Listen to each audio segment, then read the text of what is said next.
Yeah. You are listening to the USBN on the DFPN.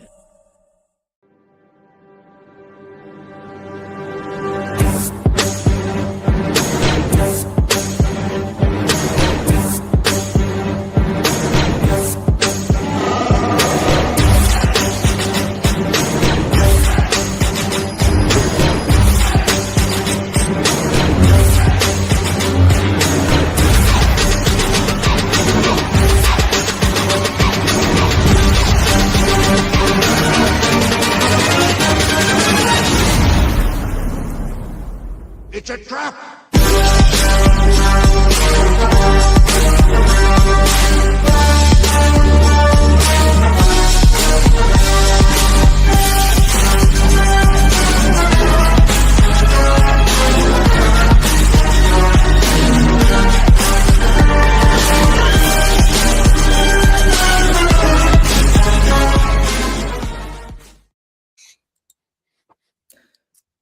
What is up, everybody? It's the chairman here of the United States Department of Nerds, where we are for the people, by the people, and of the people. And tonight, we're stepping into a universe shaped by legacy, rebellion, and the next wave of heroes who refuse to stay in anyone's shadow.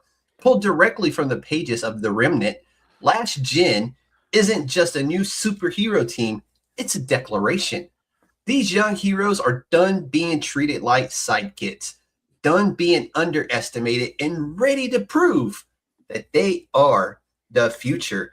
Joining us tonight is Matt Jasso with a J and Ray MacKay. They're here to talk Last Gen 0, Last Gen number 1, and what it means to tell a coming-of-age superhero story in a world that already thinks it knows how heroes should look.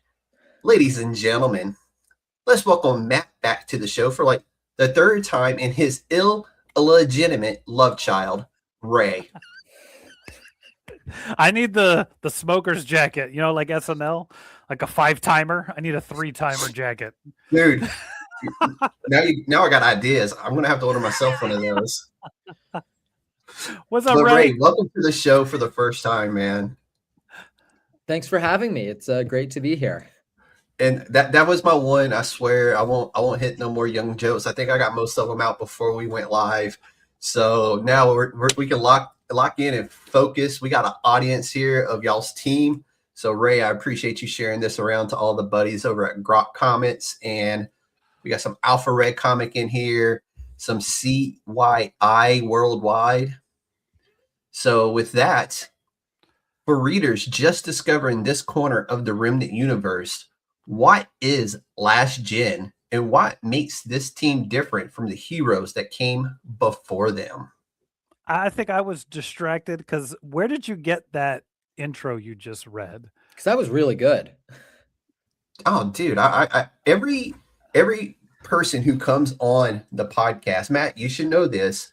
Every single one gets their own unique intro based on their comic that they are presenting, or whether they're artists or what have you. They all get their own unique intro. And what I do is I take all the data that I can gather about Grok Comics, about, the comic book, and I take all that, I put it into a little chat GPT action, and I've trained my chat GPT over the last 2 years. And and then once it's done spitting it out, I go back and I rewrite everything in the way I would like it to be. And that's where it comes from. Okay. Yeah, because I had that moment. I was like, I've done a lot of ghost writing for some of the PR stuff for Grok. And I was like, that was pretty good, but I don't think I wrote that. I mean, if you want me to write for Grok, all you got to do is ask. I'll send you my bill and we're good. It is not up to me. It's up to Ray. This is his title. I just hang out here. Oh no, I mean, Last Gen wouldn't be what it is without Matt. Like, he's been so helpful for. So I'm going to be honest. For it. Matt sent me some covers and stuff for this book months ago when I had him on last, and I was like, I wish you wouldn't have shared this to me because I know this isn't ready yet. So all you've done is tease me for the next 6 months or 3 months, however long it's been. But I did hop in on the Kickstarter to make sure I did get my copy of this. Nice. So, but do you remember the question, or you want me to say it again? Throw it out there. I lost. Matt did what Matt does. So for readers just discovering this corner of the Remnant Universe, what is Last Gen, and what makes this team different from the heroes that came before them? Do you want to take you this go? one, Matt, You are the writer of Ray, the book. this is your show. Matt's just supporting cast to throw zingers out. You are Captain Lone Star. I am Barf. Go. I'll take it. So Last Gen, it's an upcoming comic from Grok Comics that's going to focus on the younger cast of the Grok universe, sort of the teen and college age heroes who have all appeared previously in books like The Remnant or the Atomic Thunderbolt one-shot or Parables of the Remnant, but now they're being spun off into their own series that's dedicated to sort of the younger heroes. This team of heroes is led by the brash but heroic Atoman, and the roster includes soon-to-be iconic heroes like Gemstar, Trash Polka, Anarchy Prime, Jellybean, Calvary, the Atomic Thunderbolt, and Hang Ten. All of them have diverse and interesting personalities and power sets, and really, this book is going to be Grok's young adult teen hero book with all these young heroes striking out on their own as they navigate growing into responsibilities, friendships, and romance. They also have to balance their new duties to keep people safe from criminals and supervillains.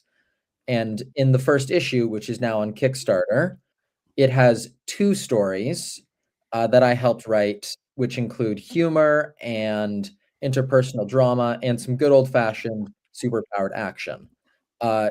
Issue 0 is going to collect a lot of the previous appearances of Last Gen, as well as an 8-page original story I wrote that sort of brings the team together for the first time. And this is just going to be a comic that's for fans of superhero comics. Like if you like Teen Titans, the New Mutants, the New Warriors, Teenage Mutant Ninja Turtles, or Invincible, this is the one for you. And really what sets Last Gen apart from the other Grok comics is they're the younger cast, and they're the younger cast. It's going to be written by me with some stories by Matt, hopefully, and some stories from Bill.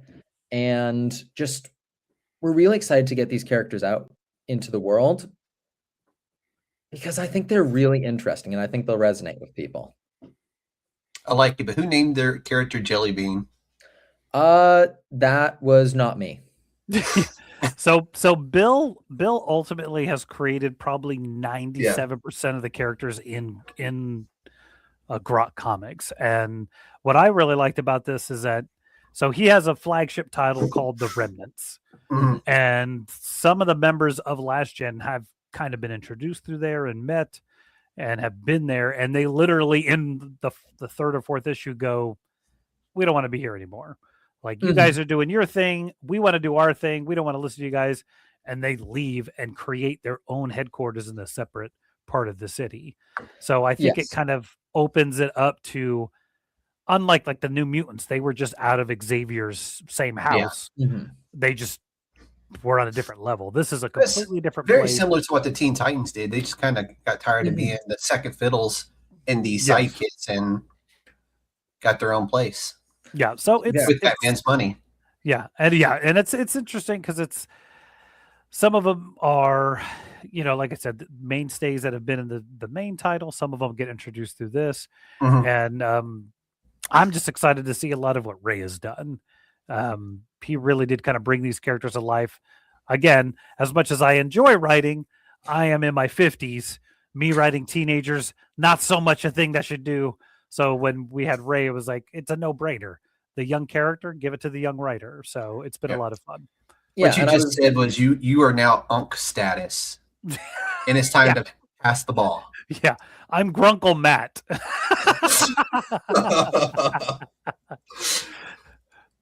Dude, we need to get you one of those hats that he has. Look at the little hat. With the smoker's jacket? That's perfect, dude. Yeah. Perfect. We just doing yeah, a rewatch of that. Sorry. No, you were telling me you're about rewatch that. something. That's what you rewatch. Yeah, the one. So my buddy Max was visiting for the weekend, and he just basically got me to start watching Merlin with him, and I'm hooked into that now. Nice. Yeah, Did you good watch show. The Magicians or The Librarians? I think it's The Librarians. That Haven't one was seen really good. Similar, very similar. But so why was this the right time to tell a story about younger heroes stepping out of the shadow of their legacy teams? Wow, that's a really good question. Honestly, I'd have to say That's just what I do here. I may have done this like 1 or 20 times. I think what happens is, like any comic book creator, when you come up with a title, you have like, well, this is a cool title, but it would be also good if we had these other 15. And Mhm. Bill has done that a lot. Is there's a lot of Mm-hmm. offshoots that are planned down the line, Mhm. some that are already happening. So a lot of that was already in motion before Ray and I even got kind of brought into the Grok thing. Mhm. This was already happening. Like the third Mhm. issue of Remnant was already out there in the public before I ever even heard of it. So Same. some of this decision process, that's all that to say, we do what we're told. We are freelance writers. Yeah, as much as I'd love to claim I have this grand vision for sort of how Last Gen is going to come to fruition, I really am just sort of we're writers for hire. We're freelance. Mhm. What I find really interesting about Last Gen #1 is the first comic I ever wrote for Grok is going to be published, and it's a backup story featuring one of the Last Gen members, Calvary. And it's really interesting because I literally just finished doing a dialogue polish on it yesterday because I wrote the script in January of 2023. And now with it sort of on Kickstarter going to be published in January of 2025, Mhm. I've gotten a bit better as a 2026. writer, and there's a few details that have changed 26. continuity-wise. Sorry? Yeah. It's 2026. 2026. Oh, sorry. Even longer. At least you have Yeah. a time machine up there. Yes, I've gone back in time. There's some decisions that I need to go back and undo. I'm going to win a lot of money on the Super Bowl this year. Nice. Yeah, I don't even think you could have predicted that one. Yeah. So it's kind of interesting because there's a lot of behind the scenes stuff. Ray knows some of this. I think I've lightly discussed it on the previous guest spot. Is like, so several years ago, he called me the story editor over at Grok Comics, but essentially I was like looking over new talent submissions, critiquing them, what was right, what was wrong. And that's where Ray was one of these guys. And Bill was like, hey, there's this guy, Ray, read his script, help him with it. Mhm.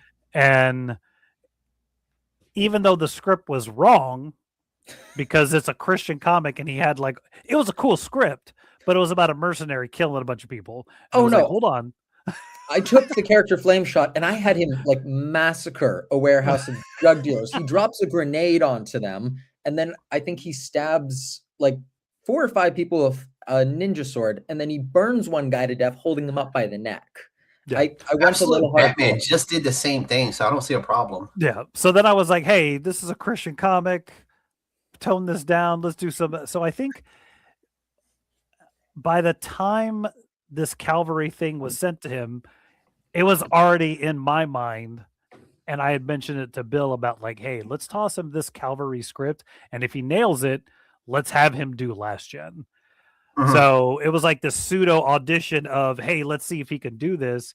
And then he knocked Jeez, it I out of the didn't know park. that. So then it was like, okay, now that he's got this down, okay, he can do this. Mhm. Let's toss. I think we toss one more thing at you. I think that was the Southhawk thing. Yeah. Yeah. And then it was I still after hope that. comes out one day. Yeah, and then it was after that that I was like, all right, let's give him this book. And then we did, and he's just kind of run with it. And there was a lot of guys in that wave of people trying to submit scripts that the scripts were okay, but they were called what I call it's a horrible name, but I call it skin script. Hey, what's up, kiddo? That's my daughter, the older one. Oh, yeah. But I'll pull up the That way the chat will stream along the screen. I see it. CYI World. That is that must be Bill. What's up, Bill? Yeah, it's because Bill. that's Apostle. It's not showing up as him, but I recognize the art. Yeah. So the what's it called? I've totally lost my train of thought. What was I talking about? Rails a long time ago. I know. Yeah, I was talking about something interesting. No, okay, so Skin Scripts. Okay, so Skin Scripts. Yes, I'm sorry. It's a horrible name, but this is what I call a skin script. Is like, I want this really cool thing to happen, so I'm going to write this script, and whatever character you give me, I'm going to put in the script. Mm-hmm. But it's not about that character. It's about this script I wanted to do. So it could be a Batman script. It could be Daredevil. It's not necessarily like, hey, he jumps off the building, lands, beats a bunch of criminals up, and jumps back in the building and runs away. That could be any 15 characters. Mm-hmm. Mhm. When you're submitting for a company, I want you to write a story that is specifically about a character. And Ray and two other guys, when I was like, hey, this is what you're doing, I need you to do something different, actually turned around, stepped up, and did what I asked. Most of the dudes wanted to argue with me, and I was like, nope, bye. So Yeah. in that process of him actually wanting to learn and working and accepting a critique, and then again, like, it seems like it should not be rare, but it is of coming back with something better. And he just kept doing that over and over again. So it was like, yeah, Mhm. let's give him a title. And that's kind of how him on Last Gen came about. And he's just knocked it out of the park. It's really has been fun to sit here and go, hey, here's this 2-sentence idea. Go make something up. And he'll come back with something spectacular. I mean, isn't that just such the fun part of doing comics, just getting to run wild with stuff like that? And Yeah. really, from the other side of it, I think when I applied to Grok, I had one credit under my belt that was an illustrated prose story for Big Bang Comics. I was teaching myself to write comics out of like just books kind of thing. I had very little experience doing it, and I applied to Grok, and I got the message from Matt, and then gosh, I forget what my second script I sent in was, but I know eventually when we got to Calvary, like I read everything there was about him, which wasn't much, but I didn't want to just write like a superhero story. I wanted to write a Calvary story. And again, back to just Matt and how every time you send me back, I come back with something else. The initial script for the Calvary comic, I think I had him run into 2 bank robberies on his walk home. And I remember you called me and you said, it's good, but why don't we just make them one? So he fights the robbers and then the supervillain, as opposed to he fights bank robbers and then he fights a supervillain at a jewelry heist or something. It makes more sense. And now looking back on that script, I can't believe I ever was going to try and fit 2 different robberies into 9 pages. Like, what was I thinking? Everybody at some point in their life has tried to shove 10 pounds of shit into a 5-pound bag. We're all guilty of that one. Yeah, enough about my exes. So we weren't even going to bring them up this show, and here you are. Yeah, it's been interesting. But yeah, I think that was the thing, is like sometimes when you're working with another writer, it is sometimes difficult because some writers don't want to hear it. Mm-hmm. You know, they think, speaking of shit, they think it's gold.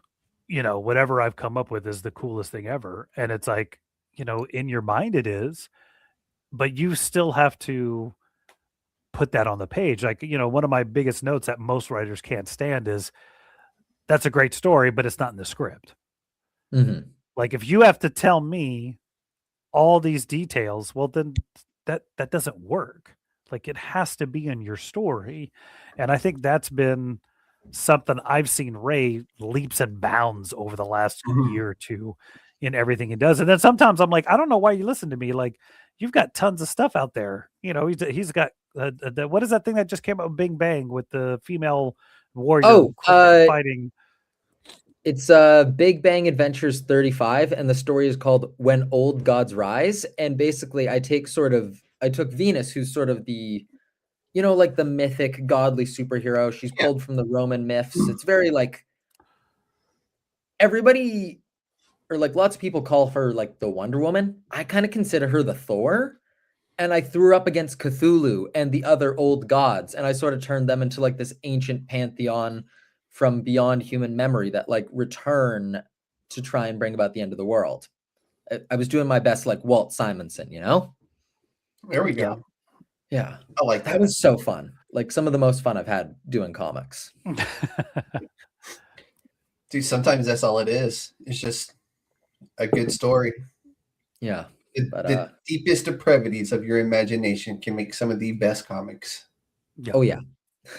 Definitely. So now having him do the last gen stuff and watching some of these stories unfold, like, you know, it's kind of funny because sometimes, and we both do it. I'll be like, hey, man, this is my idea, but I know it sucks.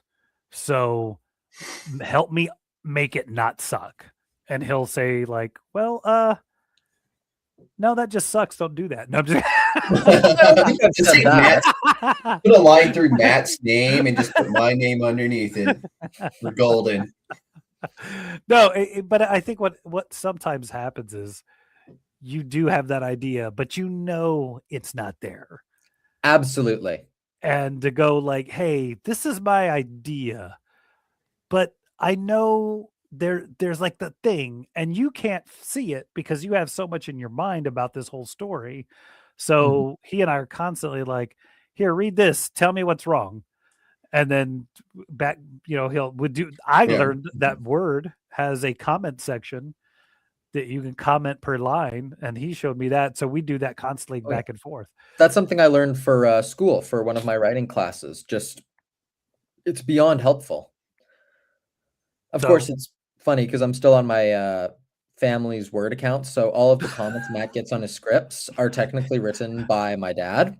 Yeah. I was like, who is Wait, this? you just now figured out that Word has comment section? This was a couple of years ago. Dude, that's like my thing at work is I'm always proofing documents and adding stuff to documents, and the comments have become like my best friend over the 20 years of using it. Because even though I know it's there, what I usually do, and Ray will probably like get PTSD from this, is I'll write my comments in red. I also underneath do that. The thing, like, hey, this should say this, or try this for the dialogue, or this makes no sense. So that you're just like, so it sticks out really bad.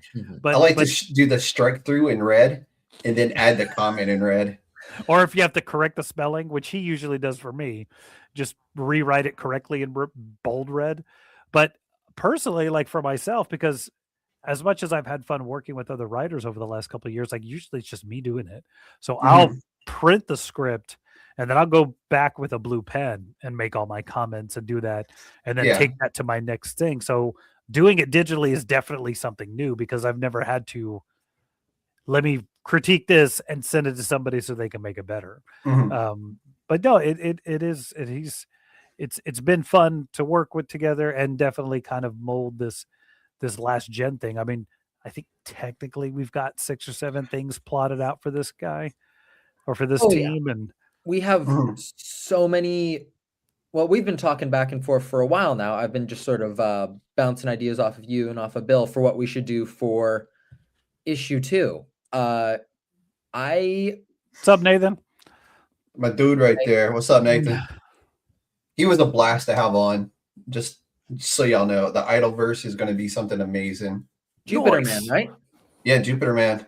Yeah, Nathan sent me a copy of issues 1 and 2 of Jupiter Man. I got a chance to read Such a fun read. Dude, such a fun read, and I love what he's doing. And where that story is going to go is going to be amazing.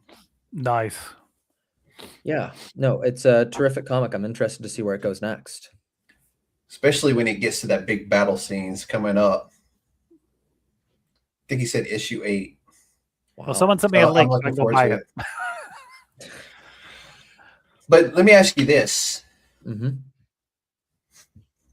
How did you approach writing heroes who inherit both power and expectation, and heroes who have already existed before you got to them? That's You're not going to get easy questions from me. no, I'm definitely not going to. Honestly, I tried to. So the two main characters in Last Gen who sort of juggle both a legacy and sort of superpowers are appropriately, as I think Bill calls them, the Atomic Twins, Atoman and the Atomic Thunderbolt. And they're both the grandsons of, well, the original Atoman and the original Atomic Thunderbolt. But the way I tried to contrast the two of them is Atoman, whose name is Adam, his grandfather was a superhero and left him the James Atoman knows what's up. costume. Hey, James, you're too kind to me, James. I over Christmas break, I sent in my idea for the plot for issue 9 of Alpha Red, and James said he really liked it. I think it's going to be issue 8 is terrific. I've been seeing the art behind the scenes. It's fantastic. Issue 9, though, we've got some crazy stuff cooking for that.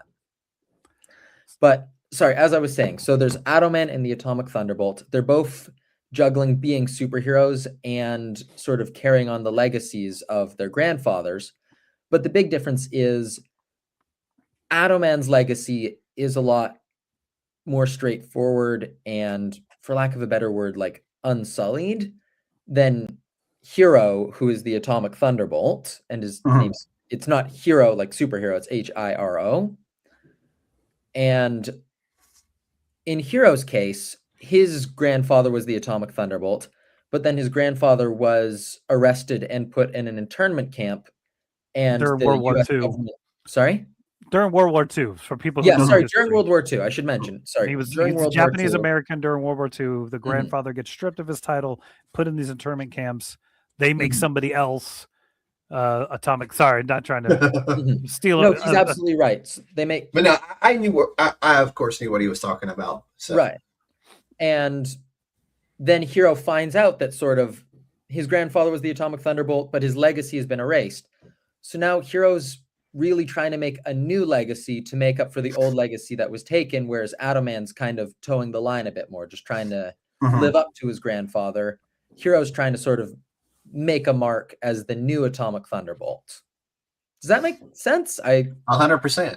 Yeah, and one thing I've got, and this is in the script I've got that'll be in Last Gen issue 0, is Atoman is kind of showing Hero the ropes because he's been doing this a bit longer. He's showing Hero how to be a superhero. Ooh, that's a good question from Nathan there. Yeah. How did I get the opportunity to co-write for Grok? Honestly, sorry, I'm trying to remember. It was a couple of years ago. There was a talent call for freelance writers for Grok, and Ray had submitted several scripts. That's how it happened. Yeah, I was trying to remember whether or not I found it through Facebook or if I found it through. It was on everything. I had this bad habit when I was like 19. I would go to Indie Planet and I would just go through all of the comics they had there under the new releases, and I would just look up all the publishers and I would just sort of see which ones were open to submissions. And I call it the shotgun approach. Yeah.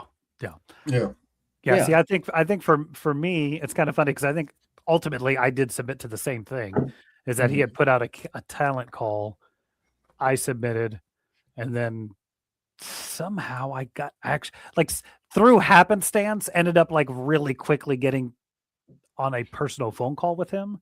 He rose to the ranks. He's just amazing. Just like was like, oh, let me do this and I'll help you, and it was ultimately like, okay, well, if you really want to help, read all these people's scripts and tell me what's good and bad. Like, okay, 90% of them are bad. Do we have to take any of these people? Yeah. Yeah. And then you met me. Yeah. And then on Christmas Day, hey, man, did you read my script? I got the notification. It was the weirdest thing. So I applied to Grok with the comic about Flame Shot where he goes pretty kill crazy, and Matt told me, hey, try again kind of thing. And then on we just lost him. Uh-oh. on Christmas Day, I don't know what because he's Canadian, so Boxing Day is a little like Christmas and Yeah, Boxing it's Day the are a day little after, different. right? Yes. So I'm sitting here like opening presents and I get a message from him going like, "Hey, have you read my script?" And I was like, "Not today. I have not." And Lloyd in the hello, house. Lloyd. There he is. Bring it. Yeah, Phil, exactly. I can't believe this kid is sending me a message. It doesn't say Merry Christmas or Hey, have a Merry Christmas. It doesn't. It's just literally like, "Hey, Happy what's up?" Boxing Day. Let me get something. So I was like, dude, what is this kid's problem? And he's like, he's from Let me see if Canada. And I I was like, can. can you get him in and out? Yeah, let me see. But yeah, it was basically like, There he goes. what is this kid's problem? I cannot believe he's done this. He's like, well, he's from Canada. And I was like, oh, okay. A little bit. So I think I messaged him back like, hey, it's Christmas. Give me a couple days. But he Mhm. also didn't know anything about me. So, Yeah. he didn't know I still had kids at home and that, I'm not doing whatever. So it was very funny because it was just like, I can sometimes have a short temper about certain things. So that was one of those like but then it was like once I found Yeah. that I was like, okay, let me talk to him. So then I He's think a kid, man. He was excited about his work. he was very and that was the thing is like I think a lot of people sometimes underestimate what enthusiasm will get you. Like if you're enthusiastic and you're willing to listen and work and try and get things done, like we'll do that. Like I've been studying and teaching martial arts on and off almost my entire Mhm. life.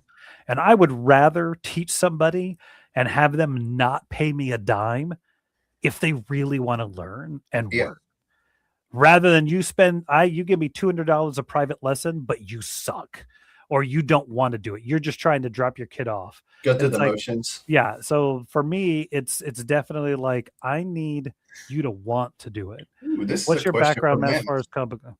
Um, He was honestly, chiseling them into stone back in the Stone Age. yeah.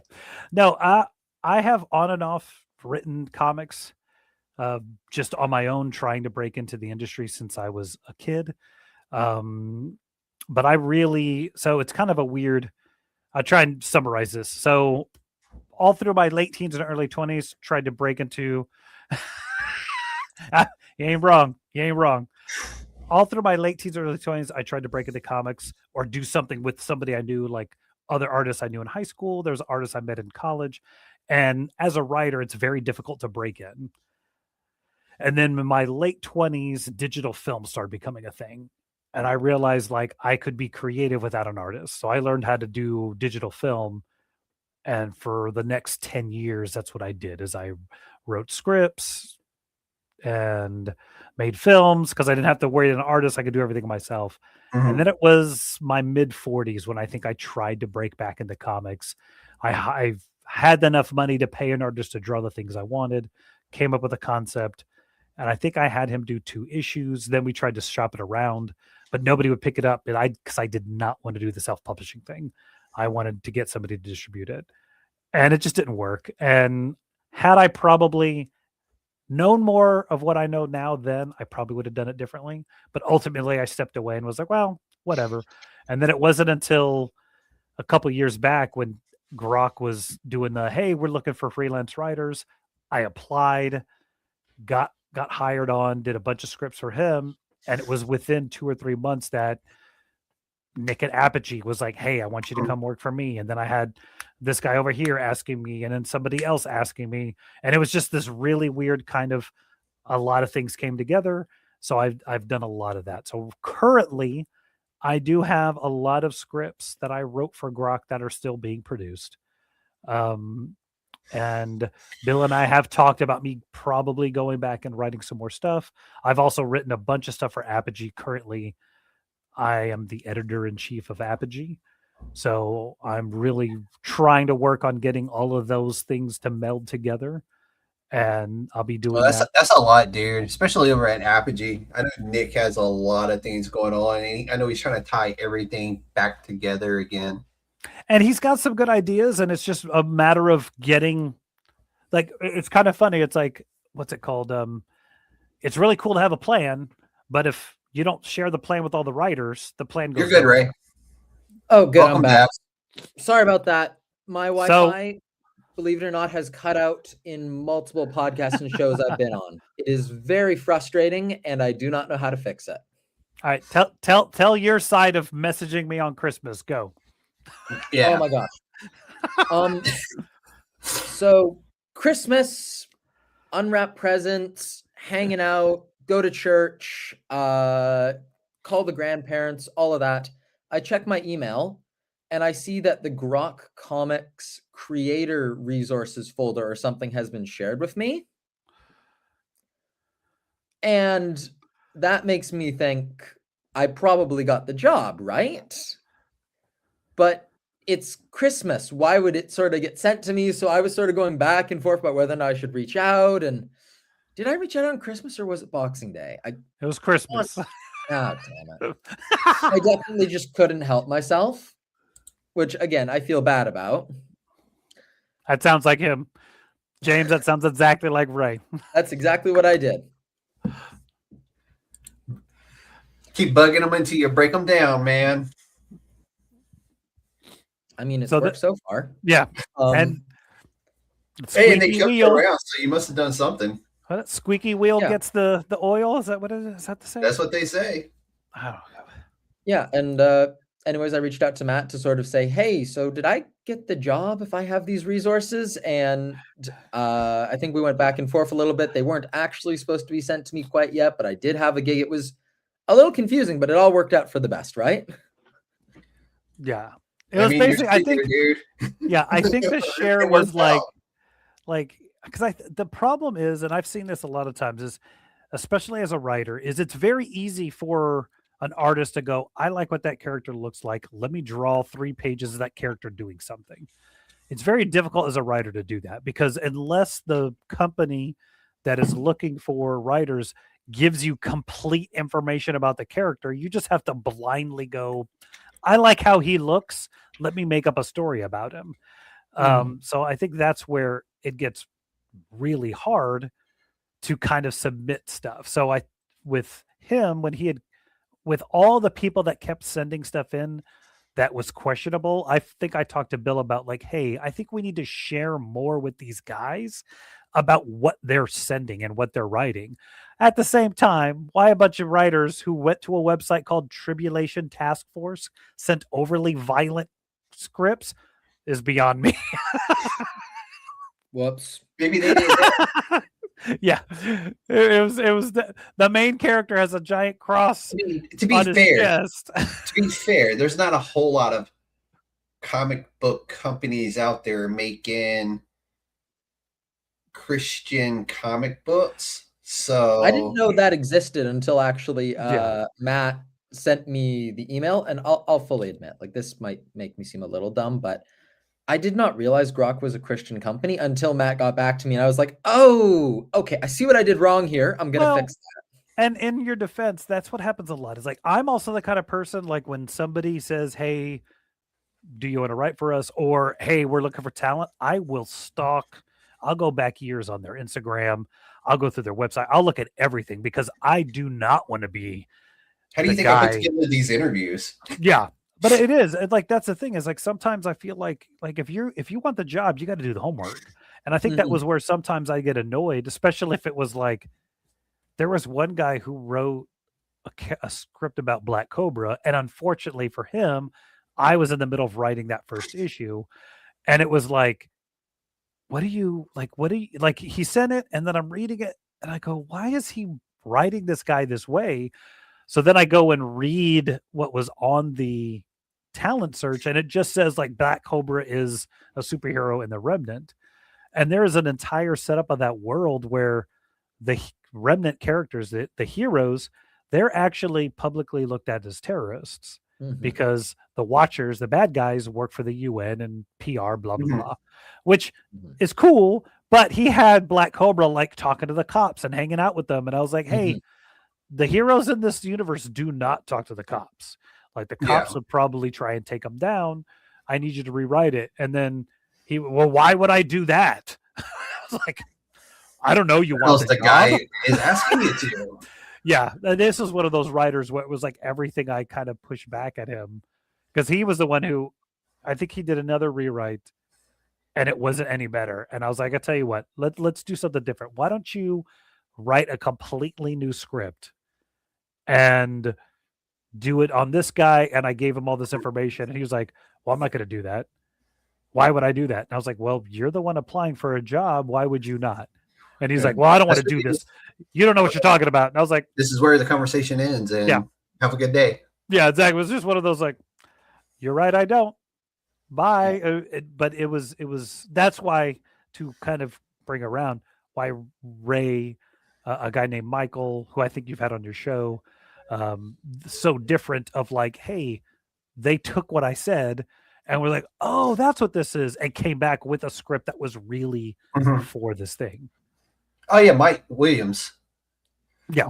Dude, that dude is super smart when it comes to the administrative type side of the business.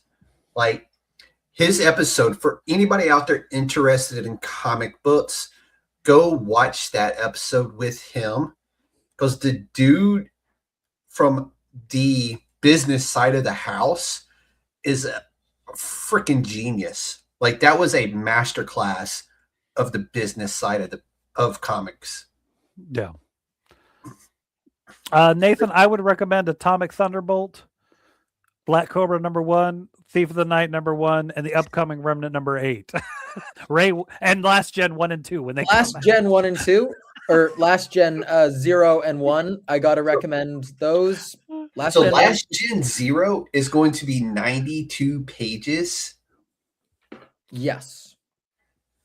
What was the goal behind creating such a large introductory issue? Well, that might be a boss man question, but maybe you know the answer to that one. Matt, you want me to answer? You want to take a shot, or like I have an idea.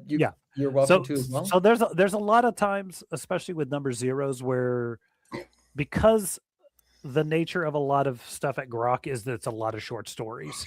So you have Parables of the Remnant, you have these issue #1s that are multiple stories. So the number 0 is kind of like a collection of all these things you might want to know before issue #1. So there's some of it's reprint, some of it is new stuff Ray has written, some of it may be stuff that has been introduced or is on the production side that hasn't been released yet, and it gets slammed into this number 0. And that's why it's kind of this spectacular of all the things. Dude, that's some value for your money. Exactly. It reprints the Atom-Man one-shot, the Atomic Thunderbolt one-shot, the Remnant #3, which was the first appearance of Atom-Man and Gemstar and Calvary, who go on to be the founding members of Last Gen. And then it has 2 little short Last Gen stories as well. And none of these are 100% like required reading for issue #1. I'm proud of the fact that issue #1 is sort of a good jumping on point. You don't need to have read anything to go into it. But if you've read issue 0, you'll appreciate the characters a bit more. You'll know where they're coming from a bit more, and you'll get the background of the world a bit better. The way I would compare it, and Matt, please correct me if I'm wrong here, is it's like if you watch A New Hope, not knowing the prequels exist, versus watching A New Hope after watching all the prequels. Like, you get more of the stuff. No, we don't agree. No? Okay. You forced to get out of order, okay? We were forced to, that because that's how it come out. No. He is correct. It's like there are certain things that are filled in, especially if you get into like the Clone Wars cartoon of, hey, wow, this is why these things happened the way they did. I'm just and Ray, sorry. Just remember the rule of 2. There can never be no more, no less. So as Sith writers, we're good. And Matthew, be aware that your young apprentice may be coming for you someday. I really. Good. Are we? Wait, do I have mine? Powerful. There you go. Young chairman. Write all the comics so I don't have to. something. Oh, we do not boo Star Wars prequels around here. We celebrate Star Wars. Well, anyway, I have to We say, won't talk about those. I was just going to say, getting to see episode 3 in theaters, Catch it on the what we did re-release earlier this year was crazy. Because, well, 20th anniversary. Oh man, that's weird. But yeah, yeah, that's what number 0 is, and that's where it goes. All right, Yeah. What else you got, buddy? Throw it at us. Let's do this. So, how do stories like The Origin of Adaman, Remnant Day 1, Atomic Thunderbolt establish the emotional and thematic foundation of Last Gen? That's you, Ray. Go. I mean, I personally did not write Adaman, but I've read it, so I can speak to sort of where it puts the character for Last Gen number 1. Last Gen, it's a big group of people. There's a lot of different characters in it, and they've all got their own arcs and their own personalities and their own journeys that they're going to go on. And Alpha Red, Atomic Thunderbolt, Adaman, Atomic Thunderbolt. James, you know, crossover. Okay. Would it not be a really cool crossover, though? Alpha Red meets the Remnant. It would be so cool. Dude, Silent Night and Alpha Red. I'm down for this story. That would be awesome. Silent at Night and Alpha Red. That would be great. But we digress. I would have to say the way that I wrote Adaman and the Atomic Thunderbolt and the members of Last Gen was supposed to be like, this is a direct continuation from Adaman issue 1, Atomic Thunderbolt issue 0, and the stories they had previously appeared in. I wasn't trying to change the characters to sort of fit whatever vision I have. I was trying to write them as best as I could. And Adaman is the leader of Last Gen. He has that burden to carry. And in Adaman, his sort of one-shot, he is given the burden of carrying on his grandfather's legacy, but he still sort of maintains his very bro dude attitude about it. And I hope that carries through to issue 1, sort of showing that. Bro dude? Sorry? Did you say bro dude? He's very bro dude. Was it that energy drink from Letterkenny? Yeah, I think so. Yeah, it could be. Pitter patter, Ray. But Bill has written Adaman in the past to be sort of like the frat boy superhero. And as someone who's currently in college, I know quite a few frat dudes or guys like sort of similar to that. So I definitely pulled on that for Adaman and how you balance sort of that personality with being a superhero. Not that there's anything wrong with that personality, obviously. Oh, no, absolutely not. And so what made the exclusive stories Moving Day and Roll Callin' essential to understanding who Last Gen is? I mean, I'd have to say they're not 100% essential because you don't need to have read issue 0 to read issue 1. Reading issue 0 will give you a better understanding of issue 1, but Moving Day shows Last Gen moving into their headquarters, and headquarters should be in quotes because it is basically a shack near the city that they fix up into a headquarters. And they clean it out, they fix it up, and by the time we get to issue 1, they've set up a Bat computer that also doubles as a PS5, as well as a couple other superhero things. Sorry? I need a PS5 that doubles as a Bat cave or Bat screen. They're teenagers. What do you expect?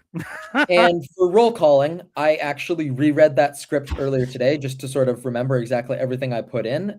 I wrote that over this summer once sort of Bill reached out to me and said, hey, so Last Gen, we're doing it. It's going to be coming out. Write a short comic that sort of introduces all the characters, lets us know what they're all about, and sort of sets them up to be this new amazing team. And I had a lot of fun with that one. I really pulled on sort of my love of classic comics. I have 2 of the characters going to get coffee and just sort of catching up. And then there's an explosion and there's a villain. The Horned Skull and his army of robots are robbing a bank. So they call the other members of the team, and then we get to see what these other members of the team are doing in their free time. And that's very indicative of who I think they are as people. And then they get the call, they suit up, and they head over there.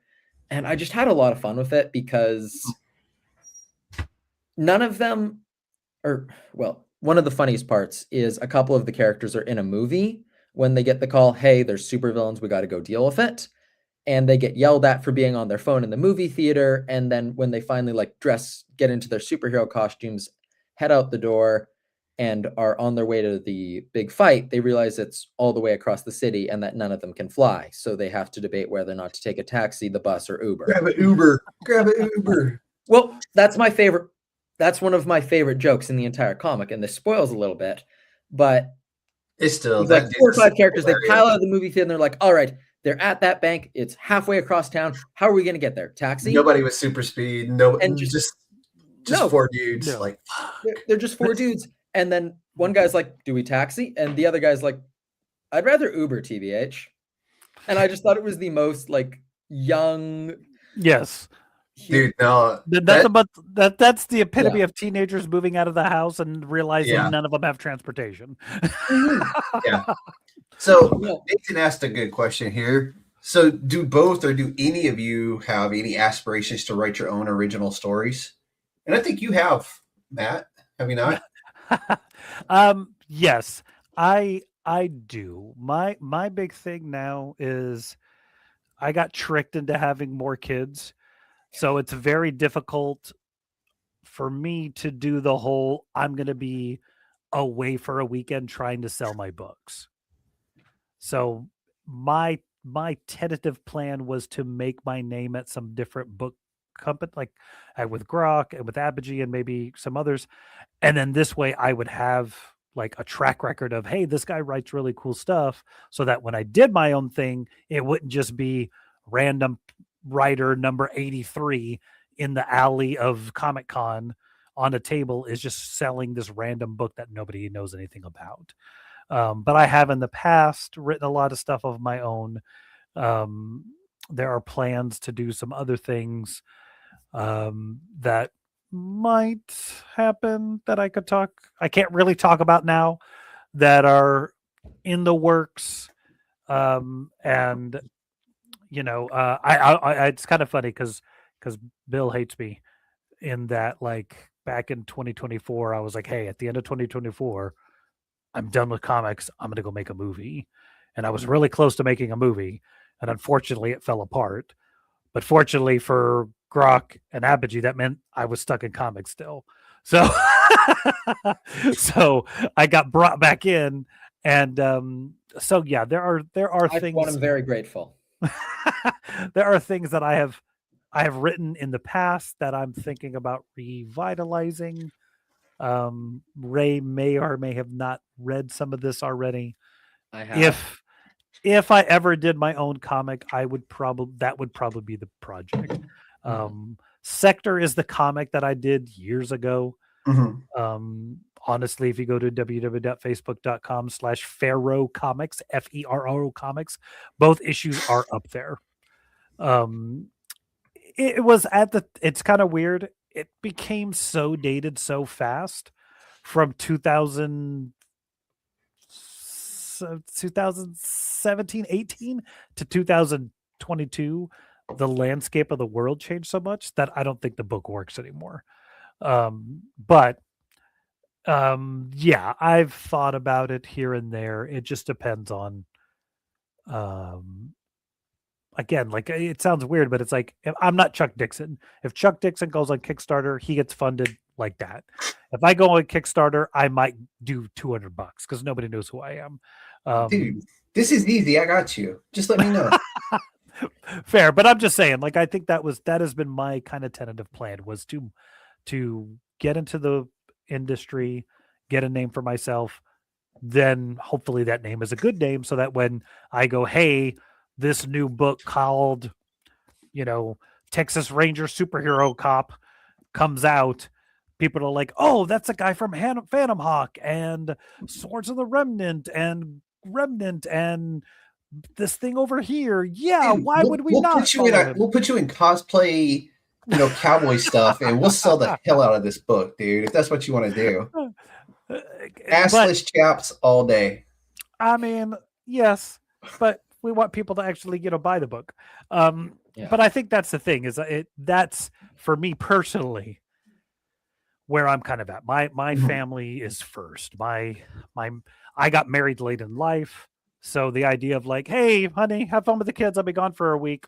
That's not me anymore. I don't do, never has been in my marriage. It's just not me. I like writing. It's not that important. Not yet. You know what I mean? If Marvel was like, hey, we'll give you $1 million and you can write Captain America, but you have to come up here for a weekend, I'd be like, hey, baby, we're going to New York. Yeah, no shit. But if that's there's so many cons around you, though. You have a lot of cons that come to you there where you're at. So within a drive, a day's drive. And like going to San Antonio isn't that big of a deal. That's where my oldest kid lives. Dallas is up the road too.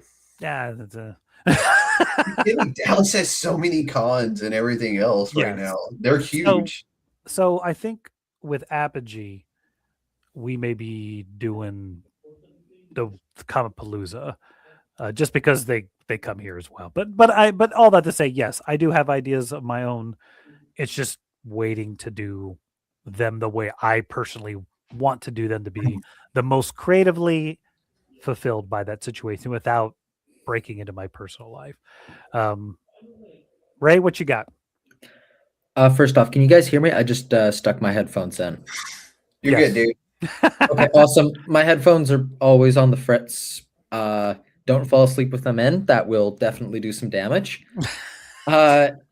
I definitely have my aspirations to sort of write my own original stories, but I'm also in college and do not have much in the way of money. So I'm very much just working as a freelance writer, hoping to not only build up my resume, but also my reputation to hopefully at a certain point, maybe I could come to a publisher with an idea and they would take me seriously because they've seen my previous work.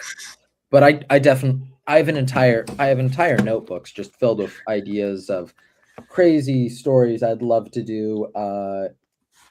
I have one crazy comic idea I want to do. It would be like 12 issues. It would be set in New York in 1977, and it would sort of be like a period piece, coming of age story. I've been working on it since I was in high school, kind of thing. It's I've got lots of ideas. I'd love to do a very stripped down sort of superhero story, a lot like Unbreakable.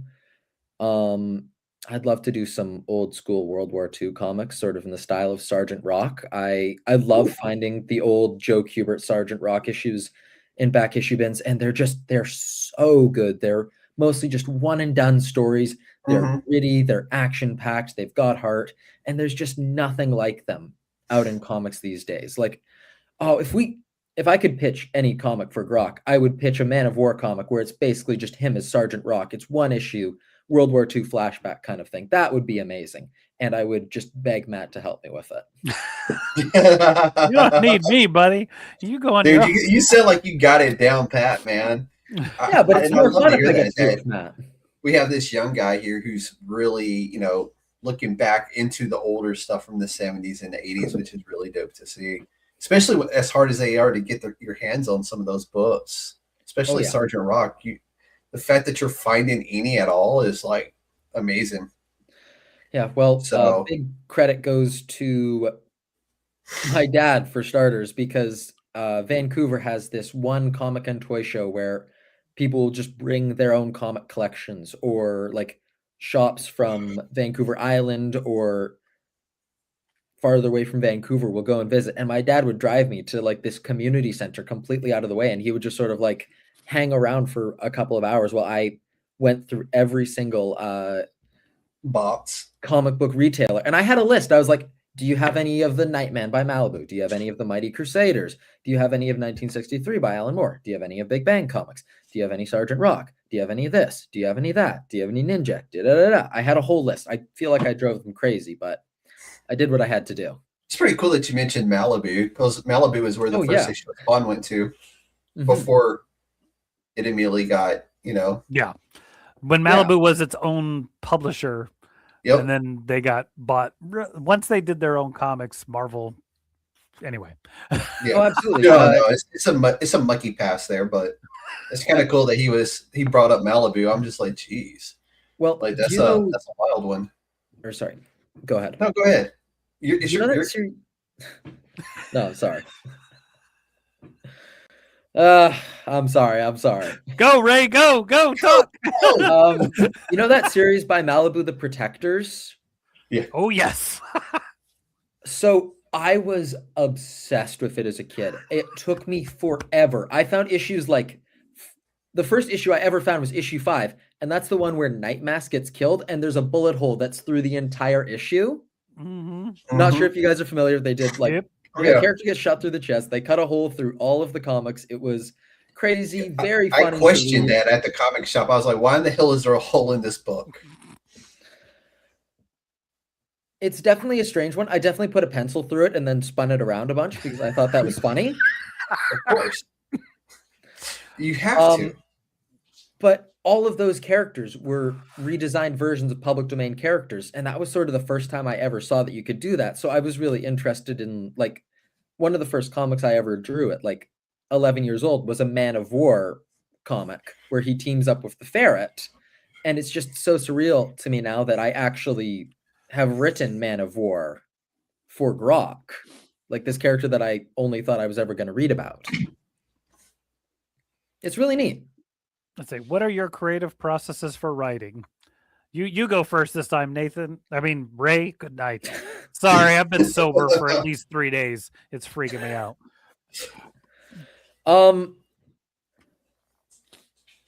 Well, of course, it always depends sort of like what the project is, what my process is for it. Like if it's a collaborative process, I'll want to call the person I'm working with, bounce ideas off of them. But if it's just me, what I usually do is, and this is like really OCD and anal of me, but I am a big fan of Robert Kirkman. And in the back matter of one of his comics, he talked about his writing process, and I definitely borrowed a lot from it. I usually try to like write out a summary of what's going to happen in the issue by hand. If I have time, I try to do it by hand first.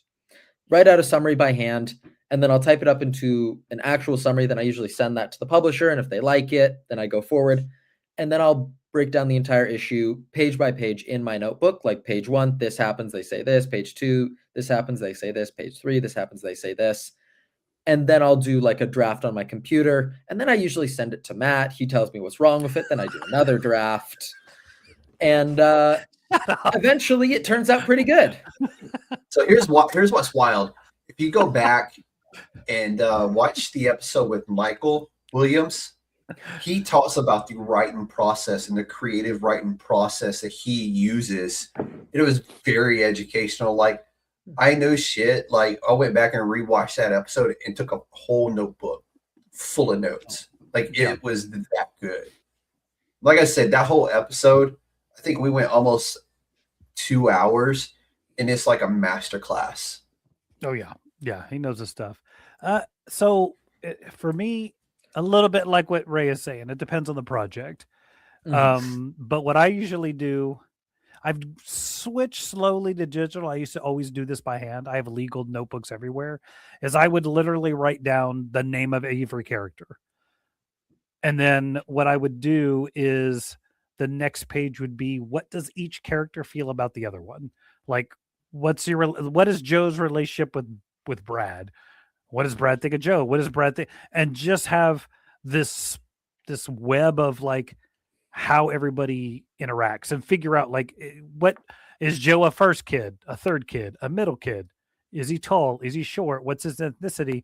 And for me personally, what happens is once you create all those relationships, all you have to do is grab these people and go, okay, now that I know everything I need to know about them, put them on a plane going on a mission to fight a insert bad guy, whatever. And it just writes itself. That's a really good segue, Matt. I like when you do this. So issue 1 puts the team into their first official mission against the villain Pest. Why was it important for their debut mission to feel personal rather than world-ending? Because Bill said. Dude, that's the best answer ever, dude. Perfect. No, Perfect. that's not Wrap it up. Let's go home. In seriousness, just sorry, I'm not gonna be able to top Matt's jokes, so I'm just gonna give No, what I think the answer is. This is your show, your answer. I have to say, I've had these characters rambling around in my head since probably 2023 at this point. Like, I've written out entire conversations between them that may never see like print kind of thing. Just I have like a whole notes app open on my phone where it's like funny dialogue for these characters to say to each other, like great little exchanges, future ideas for stories. Like I've been working on these characters for a long time now. And the first issue, I really wanted to hone in on those character dynamics and make them funny and entertaining and engaging, because there's so many comics where where a bunch of superheroes can punch a monster that's going to eat the city, or somebody comes down from outer space, your world is marked for destruction, or something terrible is going on. And for this one, we kind of just really, for lack of oh God, what's the word, Matt, where it's the reverse of like widened the scope. You're the film guy, not me. Narrowed down. Yes, thank you. We narrowed the scope a little bit just to focus on these characters at their HQ when they're suddenly attacked by the Pest, and the Pest is just such a villain. Oh, it's amazing. And the Pest was a great villain because it's so weird and offbeat and impossible to predict that we really get to see these characters' personalities shine through because they're so on the back foot. Yeah. It's a good segue, by the way, into what does this first mission reveal about the strengths and weaknesses of the team? Man, I mean, Matt, it might be a while since you've read the script, so I can handle this one. Dude, you should be answering all these. Your show. No, yes, to support. The big thing is, and Ray and I did discuss these characters a lot before he started writing, is like for me personally, again, it goes back to the Skin script. Is this script a New Mutant script that we just changed all the names to? No. Or is this script a Power Pack script that we were like, well, just change this stuff? No. So it was like we know already, because he had written a previous story, that like there's these two characters that have a thing. So there's a way to explore that thing without, you can explore a relationship without it being about kissing and making out. And I think that's where that kind of thing happens in this story. Even in the battle, even in the prep, even in the aftermath, you can weave how these people interact and what they think about each other in the dialogue. And I think Ray did a really good job doing that here. And I think that's what really showcases, because look, as cool as the battle is between Last Gen and Pest, that may not happen for another 10 or 15 issues. So you have to sell the people on the characters. If they don't care about the characters, they're just here for the action.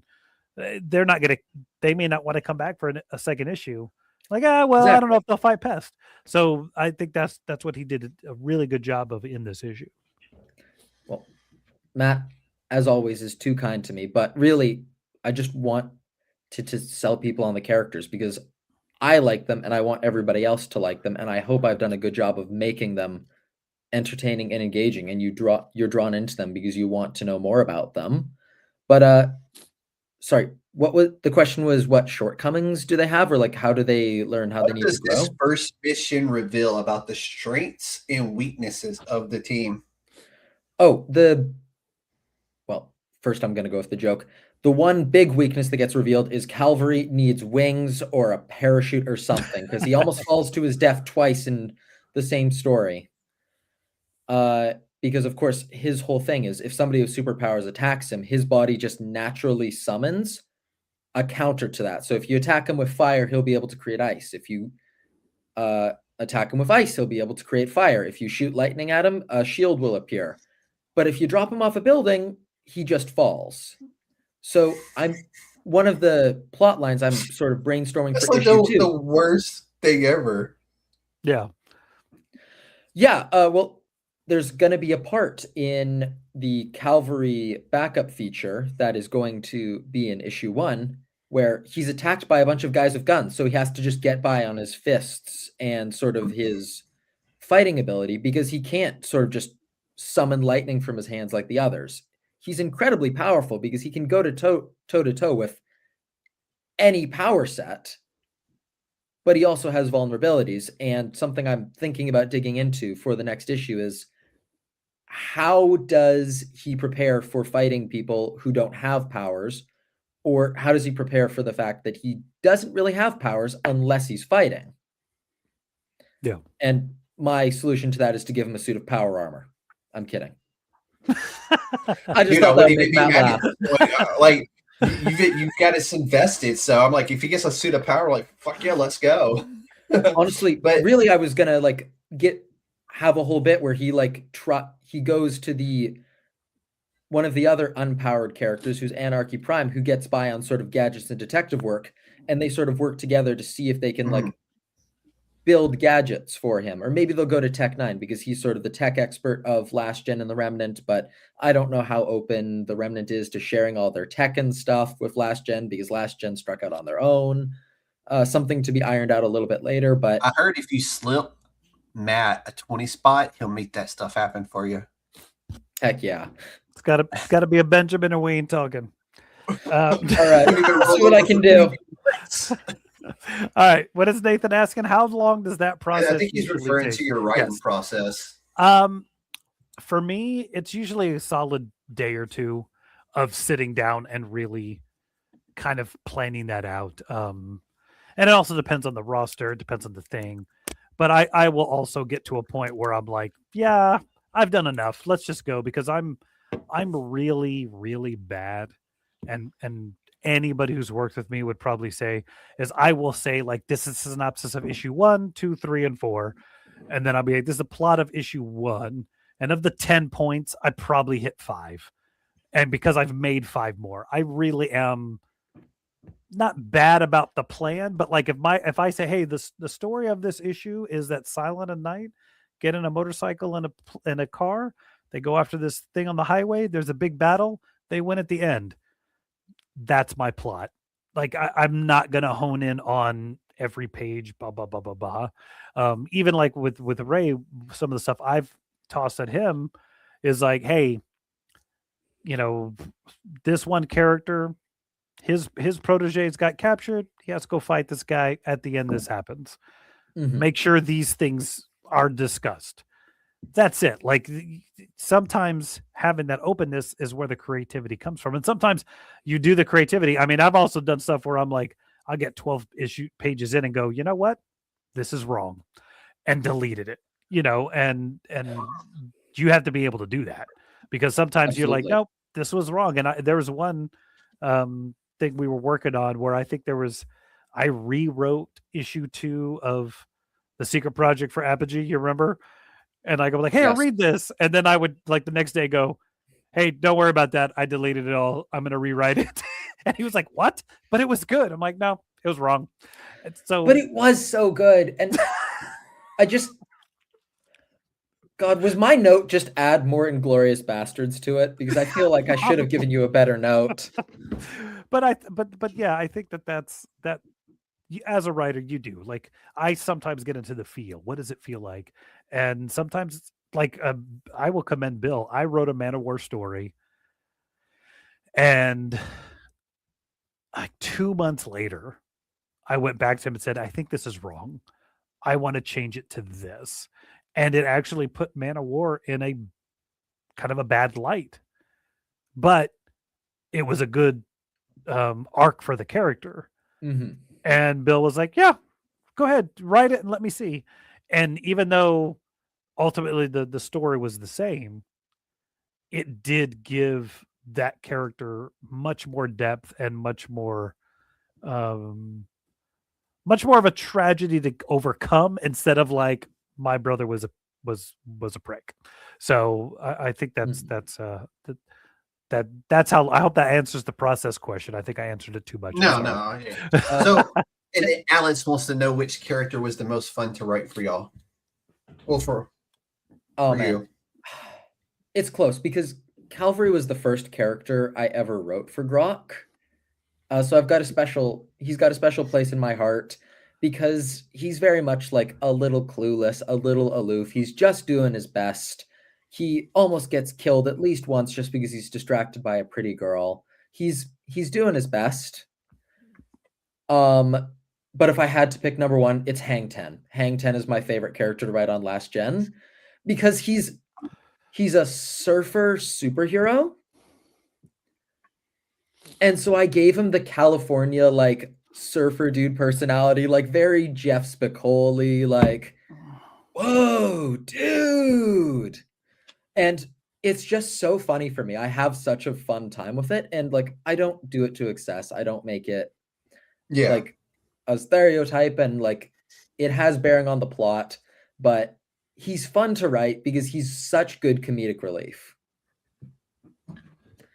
I like it, dude. So let's hit the art real quick of the book. How closely did you get to work with the artist on this book while you were developing this?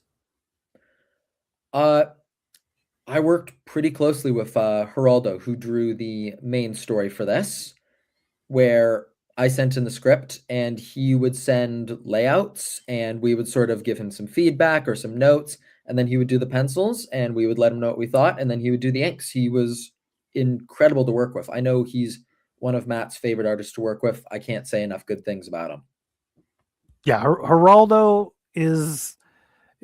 It's interesting for me because I think when I first started working with him, he was a little green.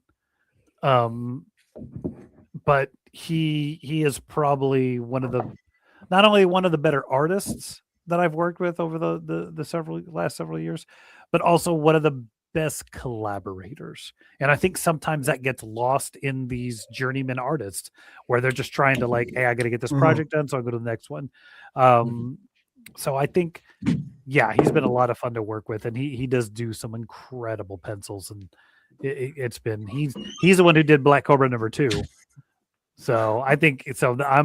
I can't wait for you guys to see that. He did some incredible work in that book.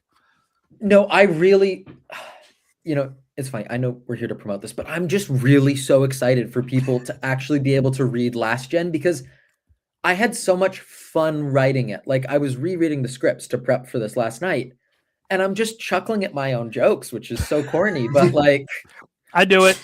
Dude, if you can't laugh at your own jokes, then nobody's going to laugh at you or laugh with you. Like, do you care if I tell a couple of the jokes from the comic? Because I have so much fun with. I don't want you to spoil anything, okay? If you don't want to spoil it, I wouldn't say it. But if you're willing to let them go, then let them go. Okay. First off, I had to come up with the secret identity of Hang Ten, and I named him Bodhi. And if you know, you know. Good. Because I love that movie so much. Wait, we're talking about Baywatch, right? Yes. Point Break. Okay. All right. So it was nice being on the show. It's a nice being on the show. You guys have a good time. Man. Reeves and Swayze all the way. Hey, my first thought is Bodhi is the kid from Baywatch, and I immediately go to the red bikinis, okay? Oh, kill me. Gosh. Baywatch? Like, oh my god. I do have a special place in my heart for Baywatch. That was the show I got weirdly into over the pandemic. I think I watched 3 seasons and like puberty hits us all differently, you know what I'm saying? Yeah. And of course, it's really funny because I don't have a ton of the context for the time. The immediate thing I thought of was I was like, oh hey, that's Frank Hardy from the Hardy Boys, because Parker Stevenson's in the first season. Yes. Yeah. I think I was more like, why is the Tool Time chick on the show? Also true. Yeah. Also true. Yeah. But I just had a lot of fun with some of the comedic bits of this. Like when they're trying to figure out what the pest is, At one point, Calvary says, "We think he might be an alien or a zombie. Honestly, open to suggestions." And Hang Ten's response is, "What about an alien zombie or a zombie alien?" And just the group consensus is like, "Okay, go sit in the corner. You're done Yeah, no talking for shit. now. Yeah. Go watch Baywatch. Go watch It's a great Arctic show. Surfer Guy. Go watch Baywatch." It's a great show. Why not? Sorry. Yeah. Sorry, where were we? Baywatch. Actually, I was on the beach. But let's jump into the Kickstarter real quick. I know there's only a few days left on the Kickstarter, I believe. So what can backers expect from the Kickstarter, and what are some of the perks that y'all are offering to backers on this Kickstarter? That's Well, what the link is for. I mean, Bill could probably tell it better than either of us, but there's like the very basic digital tier of getting last gen number 1, and then there's the digital deluxe where you get last gen number 1 and last gen number 0 and some other cool things. Then there's like a basic package where you just get issue number 1 and some other little bit of swag. There's an intermediate one where you get 0 and 1 plus some extras, which is the one I recommend.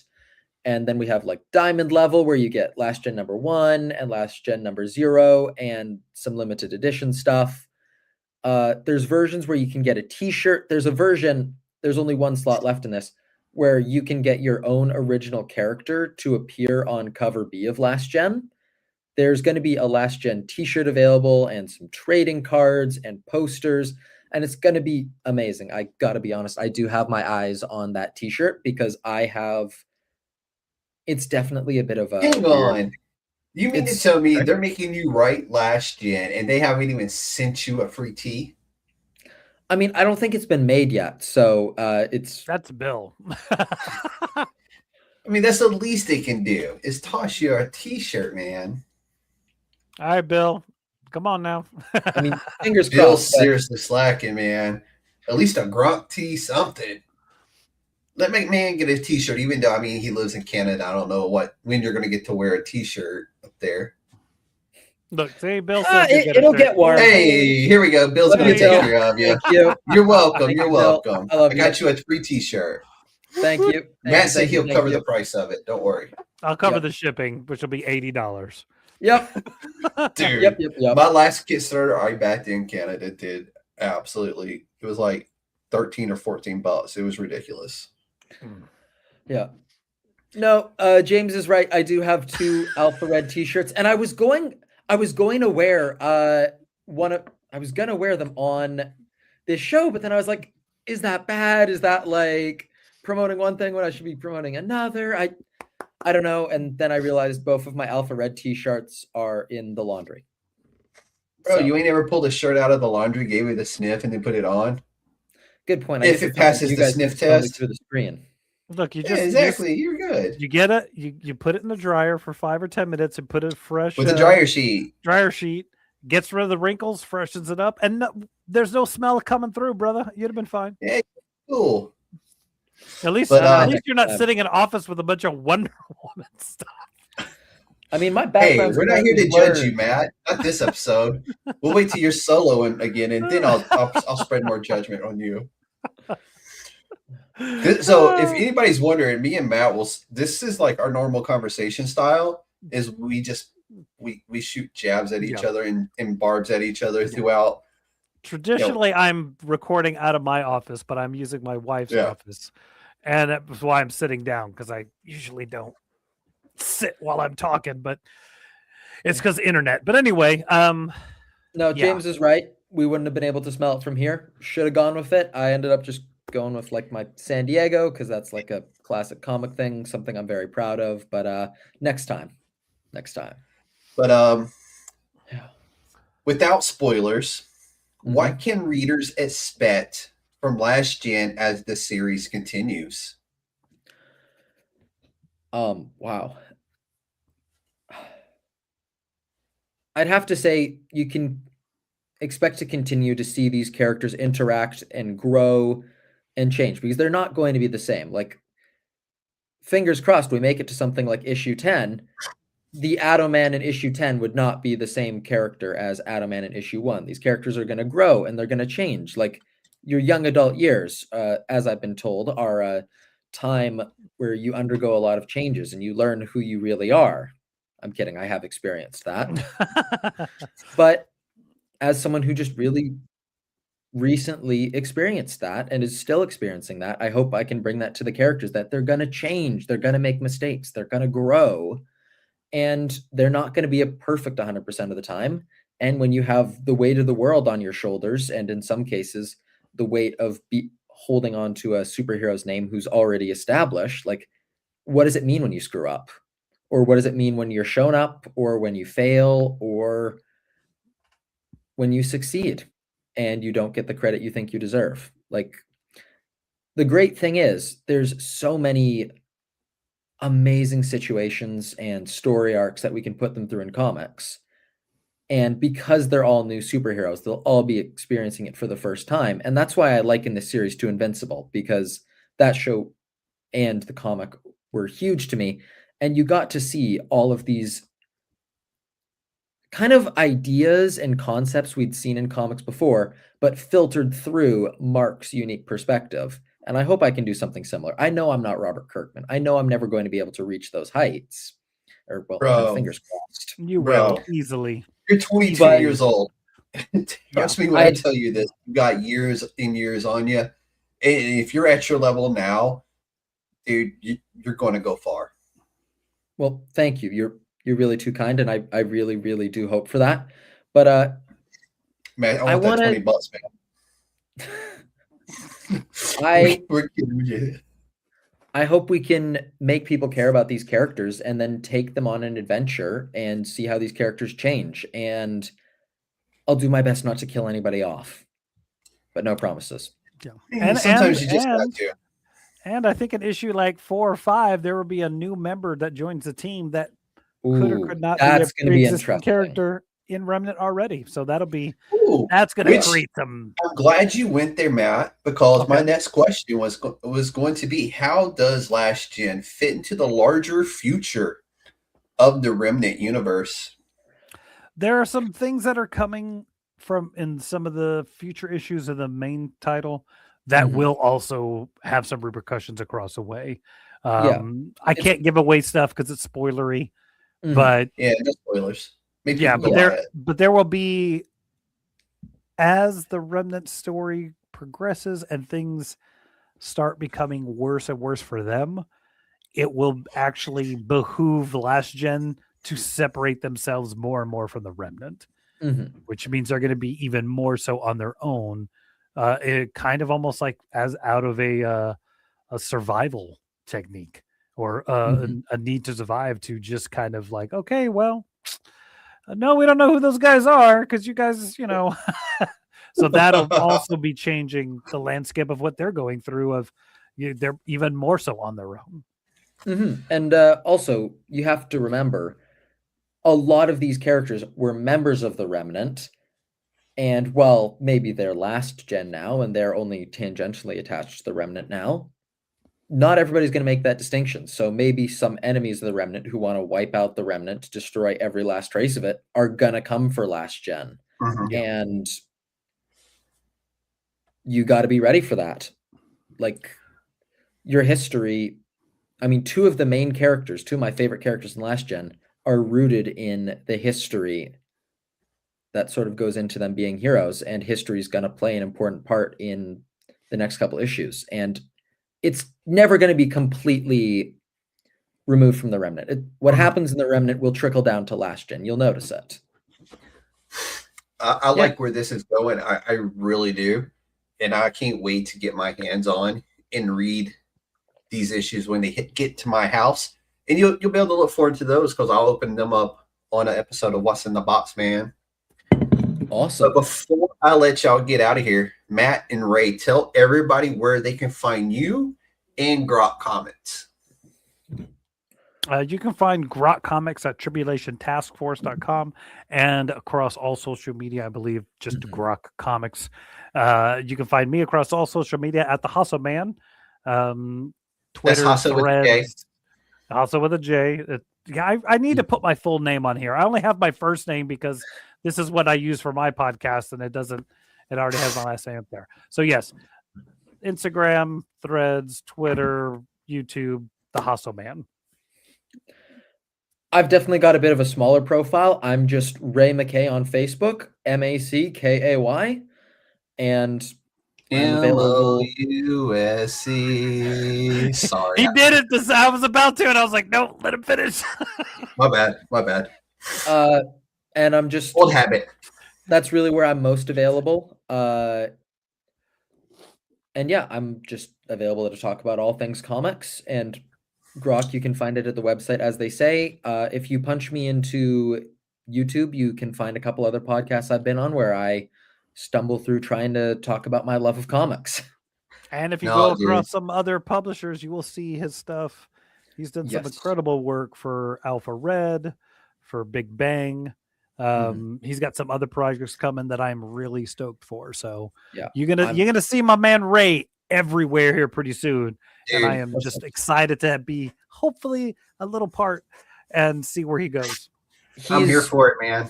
He's being too humble. Matt's been a huge help with so many things I've worked on. One huge thing that I can't wait to talk about at some point, Matt has been a huge help with.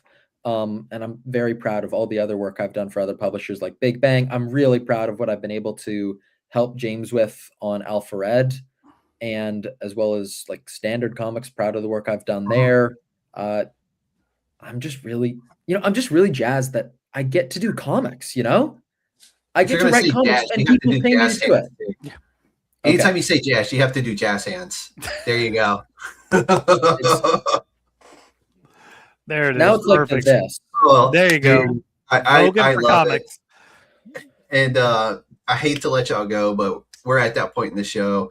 Yeah. I want to say that the future of indie comics and just comics in general, the future is bright with people like Ray out there, Nathan, 615 Comics, just to name a few. The future is looking very bright for the comic book industry.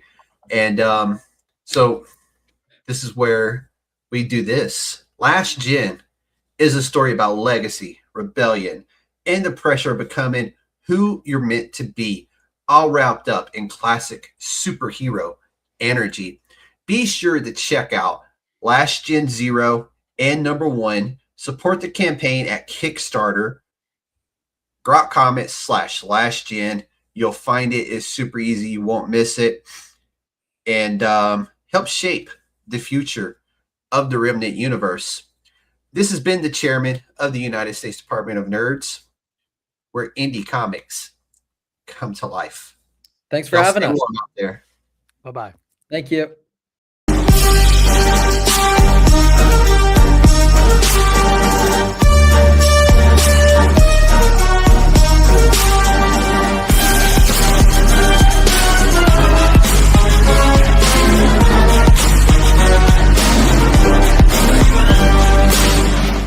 It's a trap!